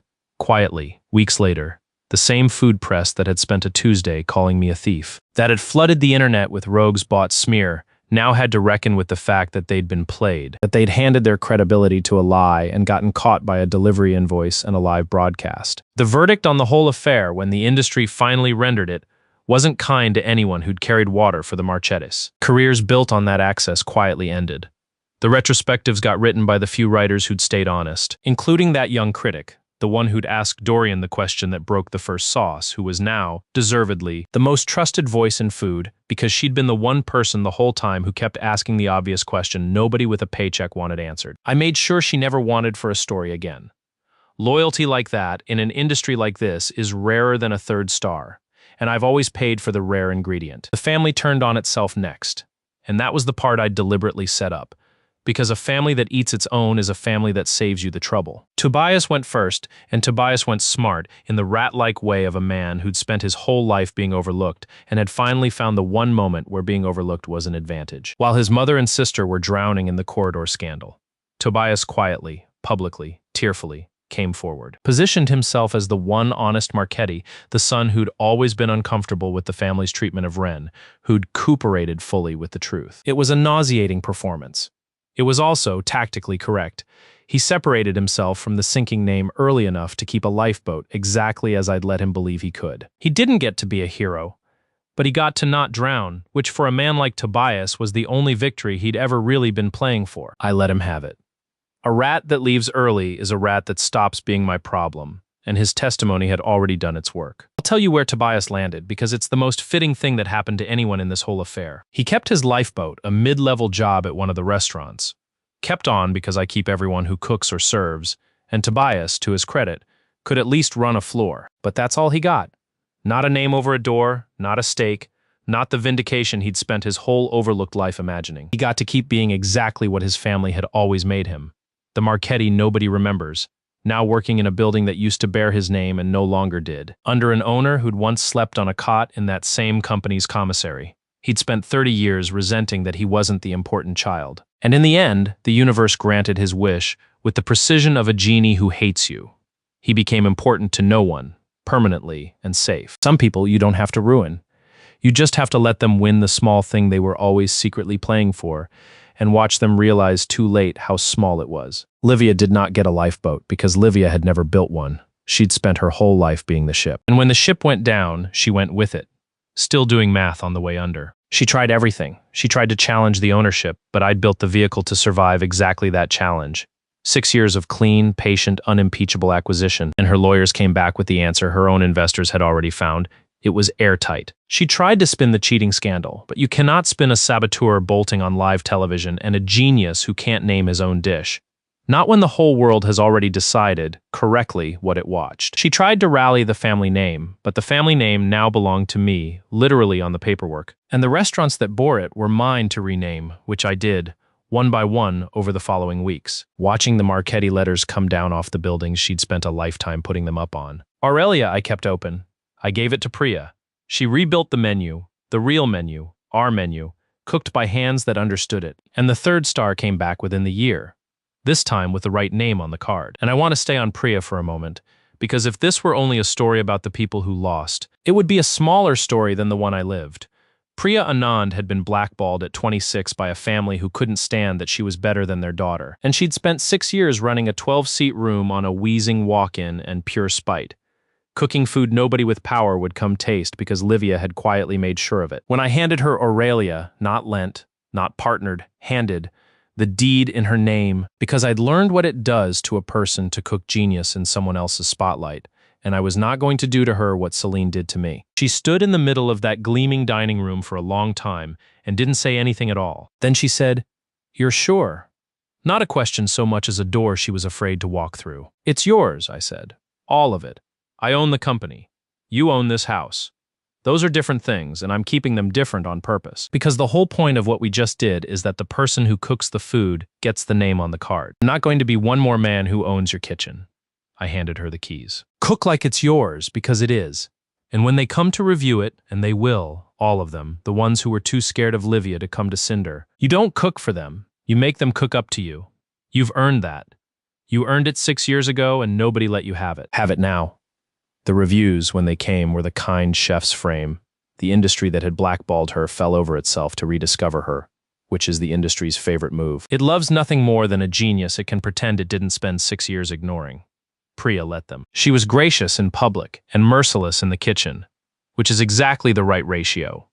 And within a year, Aurelia under her name was better than it had ever been under mine in the dark. Because a dish cooked in the light by someone who's allowed to own it is always better than the same dish cooked in secret by someone who isn't. And Bruno.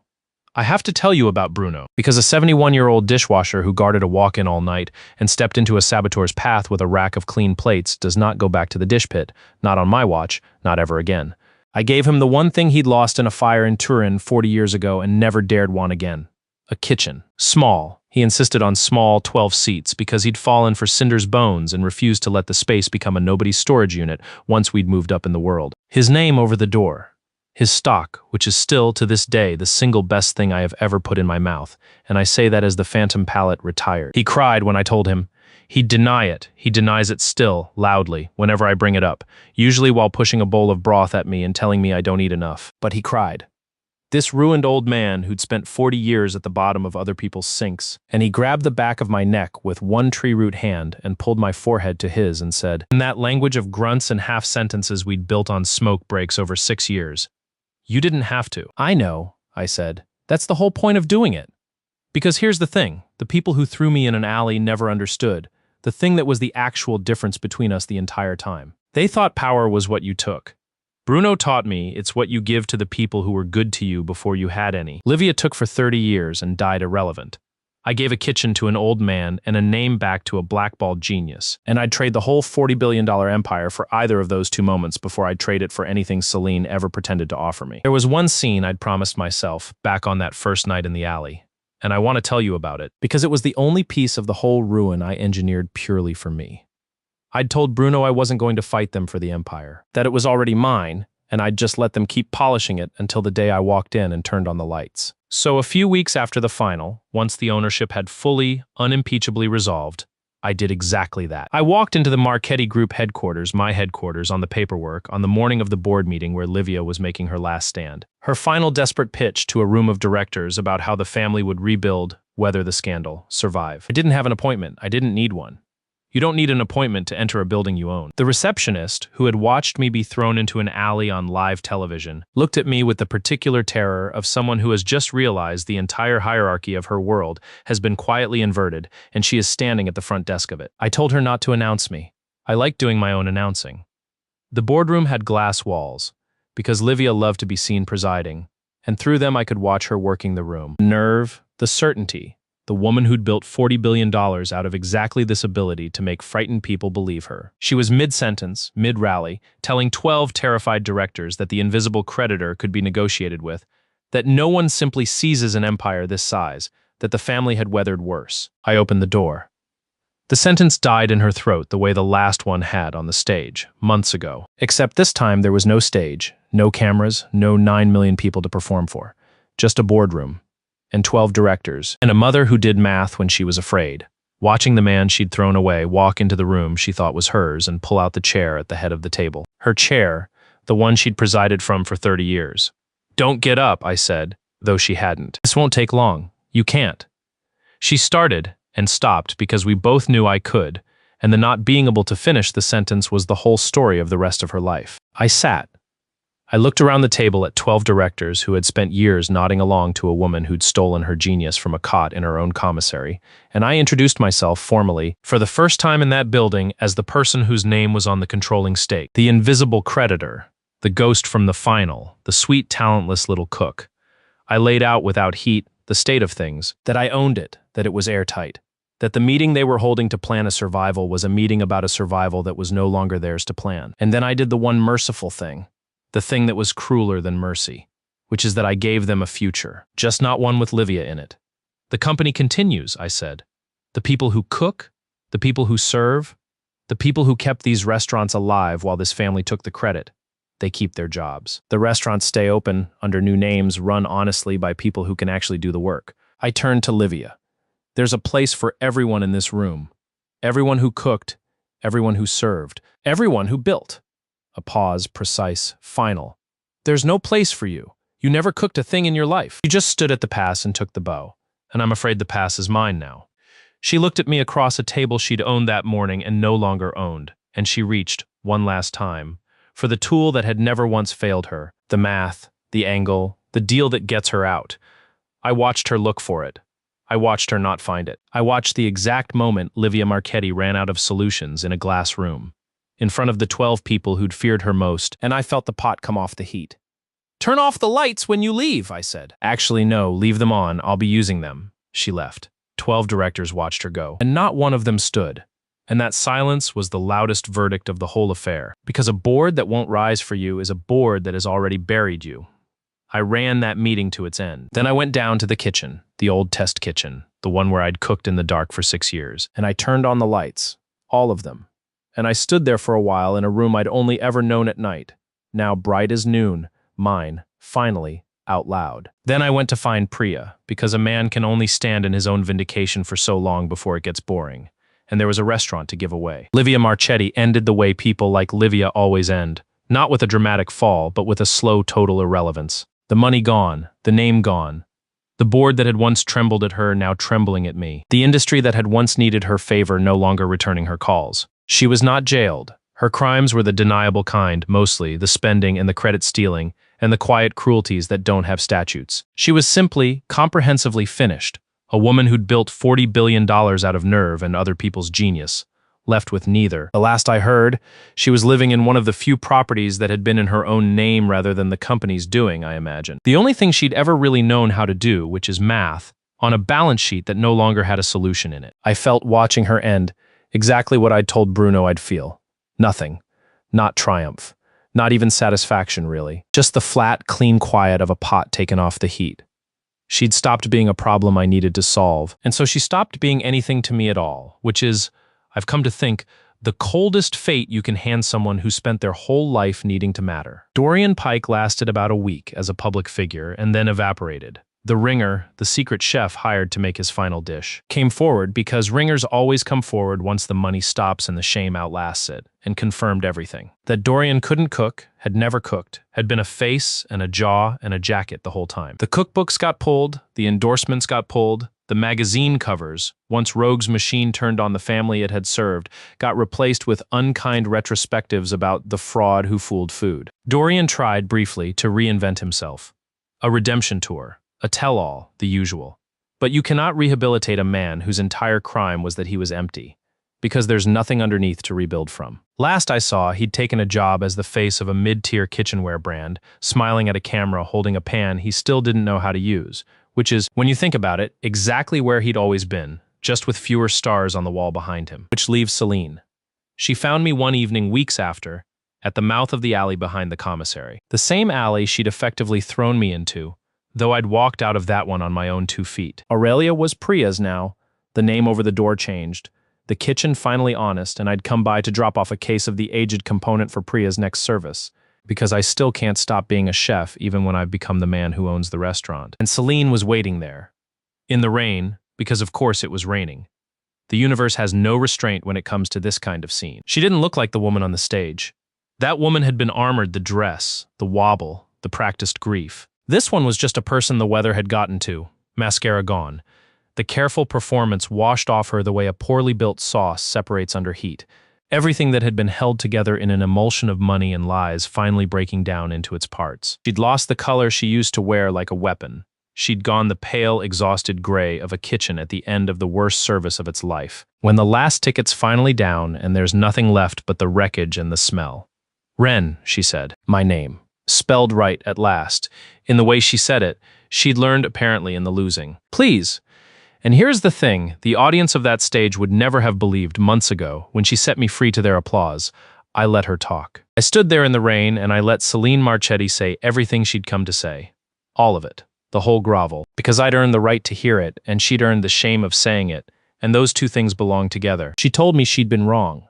She told me she'd never known what I was, which was true. And which was the whole tragedy of her, that she'd slept 40 feet from a genius for 6 years and never once looked. She told me about her mother, about the pressure, about the marriage she'd been ordered into, as if being a weapon excused being wielded. She told me she'd loved me at the end when it was gone, which is the only time people like Celine ever discover love, in the exact shape of the thing they've lost, never a second before. She got down at the end, actually down, on the wet ground of that alley in the rain, and she asked me to take it back. Not the empire, not the money. Us. The thing that had never existed. She asked me to give her back a marriage that had only ever been a genius in a basement and a lie in a spotlight, because it was the only thing she had left to want, and she'd finally, far too late, learned how to want it. I looked at her a long time, and I want to tell you I felt the old fury, or a flicker of the old love, or even hatred, because at least hatred is warm. I didn't. I felt the same thing I'd felt watching her mother end. The flat, clean quiet of something taken off the heat. "Get up, Celine," I said. Not cruel, just tired. "You'll ruin your coat." "Ren, there's nothing to take back," I said. "That's the part you still don't understand, even now, on the ground in the rain. There was never an us for me to give back to you. There was a man you kept in a basement to cook, and a name you couldn't spell, and 3 men you kept in 3 boxes, and a genius you were too busy performing to ever actually see." I crouched down so we were level, because I wasn't going to deliver the last of it standing over her. "I'm not Livia. You didn't lose me on that stage. You never had me. You had my hands and my quiet and my patience. And you spent all 3, and now they're gone, and you're kneeling in an alley grieving a marriage to a man you invented to explain why you were always so comfortable." I stood back up. "I hope you learn to cook something someday. Actually cook it with your own hands. It's the only honest thing your family ever pretended to do, and none of you ever learned how. It might teach you what it feels like to make something instead of taking it." And then I did the thing that ended it. The thing that was crueler than any speech and kinder than she deserved, which is that I simply had nothing left to say to her. I picked up the case of the aged component because Priya needed it for service, and I turned and I walked back toward the light of the kitchen. And I did not look back, because looking back would have been a gift. It would have told her she still had the power to make me turn. And she didn't, and I wasn't going to lie to her about it.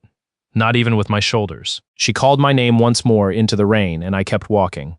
And that was the last time Celine Marchetti and I ever spoke. Bruno was at the pass when I came in, dripping, holding the case. He looked at me, then at the door I'd come through, then at me again, and he didn't ask. Because Bruno never has to ask. A man does dishes long enough. He can read a whole marriage off the set of your shoulders. She grovel, was all he said. On the ground, in the rain, the whole thing. He grunted, took the case from me, cracked it open to check the component with the reverence it deserved. And nothing, I said. That's the part that surprised me, Bruno. I spent 6 years on that cot imagining what I'd feel if I ever got to stand over her while she begged. And I got there and I shrugged. Like a service that's finally over, like I could finally go home and eat something. Bruno grinned, the gold tooth catching the past light. Now that, he said, is the most dangerous thing you've said all year. A man who doesn't need the revenge anymore is a man who's actually free. Took you long enough. He nudged a bowl toward me across the pass. Broth. Because there's always broth. Eat. You never eat when you're winning. Boy, he tipped his head toward the dining room, where, I now noticed, one table was occupied. A single guest at the best seat in Priya's newly honest house, waiting with the bored patience of a woman who has never once in her life been rushed by anything you've kept that one waiting. She crossed a room for you once. I wouldn't make her cross this one. Nadia Kestrel sat at Aurelia's best table. Priya's table now, in the honest kitchen, under the third star that had come home. And she watched me come out of the past, still dripping from the rain and the end of a marriage. And she did not stand, because Nadia crosses rooms on her own schedule and only when the food is worth it. And she'd already decided, months ago, that I was, "You're wet," she observed. "It's raining," and I just got groveled at in an alley. I heard. Bruno texts me. She said it without a flicker of apology. This woman who ran the most powerful body in food and had, apparently, been getting live updates from my dishwasher this entire time. And I understood, not for the first time, that I had never once had the upper hand with her and never would and had, somewhere along the way, stopped wanting it. "Did you take her back?" "No." "Good." She gestured at the chair across from her. The whole restaurant was empty except for us and the crew closing down behind the pass. "Then you can stop being all the things you've been this year. The ghost. The owner. The wronged husband. The man with a war to run." She looked at me and the terrible warm smile came out. The sun, that isn't safe, except that after everything, standing in it, I'd finally figured out the trick of Nadia Kestrel, which is that she is only dangerous to people who have something to hide. And I didn't anymore. I'd put it all on a stage in front of 9 million people. There was nothing left of me that wasn't already out in the light. "There's one thing you haven't been yet," she said. "One thing I've been waiting for, since the alley, since the fish." "Which is?" "Just a man," she said. "Who's going to cook me dinner?" "In the ashes. Because he wants to, and not because it's a weapon." She slid the chair out with her foot, an invitation and an order in the same motion, the way she did everything. "You promised, after the final, when you were just the man who ruined them." A pause. "You're that man now, Ren. You've been that man since you walked out of that alley without looking back. So," she folded her hands, "cook me dinner. And then I think, we're going to have a conversation about what a man who owns one empire and just dismantled another does for an encore. Because I have 4 generations of Kestrel behind me, and a very long list of people in this industry who are exactly as rotten as the Marchettis were. And I've been looking for a while now for a partner with the patience to take them apart slowly." The smile sharpened, just slightly, into something that was half flirtation and half a declaration of war on the entire corrupt half of our world. "You did say you enjoyed picking the moment." And I looked at Nadia Kestrel, richer than the Marchettis had ever dreamed of being, more dangerous than all of them combined. The one person in my entire world who had looked at a man eating broth out of a thermos in an alley and seen correctly exactly what he was, and I did the thing I'd been too armored to do for 6 years and one impossible season. I took off the wet jacket. I went into the kitchen that was honest now, that was ours now, and I found the aged component I'd carried through the rain and the end of everything, and I started to cook. Not for a verdict, not for a war, not for a family that needed burning, or a ghost that needed keeping, or a wife that needed proving wrong. For her, because I wanted to, because it was, finally, the only reason left. Bruno turned off the front lights on his way out, so it was just the two of us and the low gold glow of the pass. Priya's third star hung on the wall where the right name was finally on the card. And somewhere out in the rain, a family that had thrown me into an alley was learning slowly, over weeks and months, and the rest of their lives, exactly what they'd thrown away while I stood in a warm kitchen that belonged to me. Cooking dinner for a woman who'd crossed a room for the truth of me, with nothing left to hide and no one left to prove anything to. I plated it. I carried it out. I set it in front of her the way you set down the only dish that ever really mattered. And she picked up her fork, and she looked at me over it with that terrible warm smile, and she said, So, about that list of rotten people.